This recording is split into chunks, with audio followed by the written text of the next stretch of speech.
scored his second career NASCAR Sprint Cup Series win Saturday night. He drove to victory lane in the LifeLock.com 400 at Chicagoland Speedway. Reutimann's first series win came in a rain-shortened Coca-Cola 600 at Charlotte Motor Speedway in May of 2009. But the Michael Waltrip Racing driver didn't need any help from Mother Nature to pick up the checkered flag Saturday night in the Windy City. After a heated battle with Jeff Gordon, Reutimann was able to pass the number 24 Chevrolet for good on lap 213.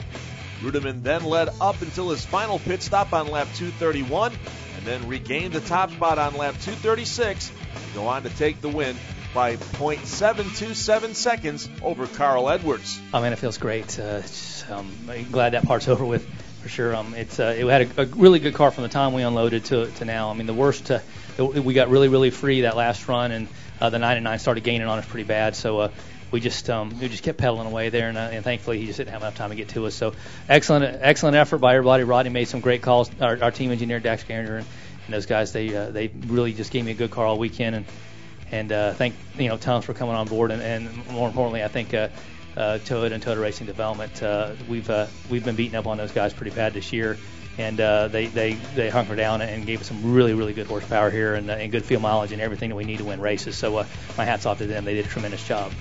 Edwards' runner-up finish was his best of the season, and it boosted him 2 positions in the standings to 10.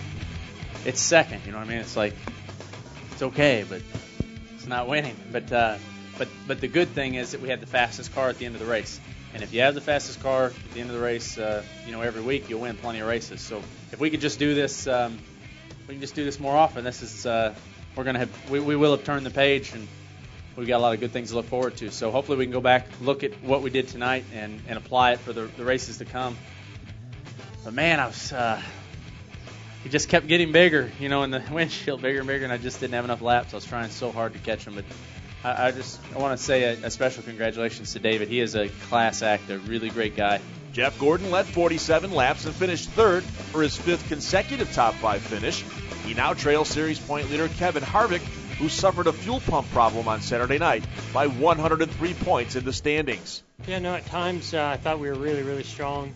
We struggled earlier in the day with the car being real loose, and we seemed to fix that and became a top 3 or 4 car.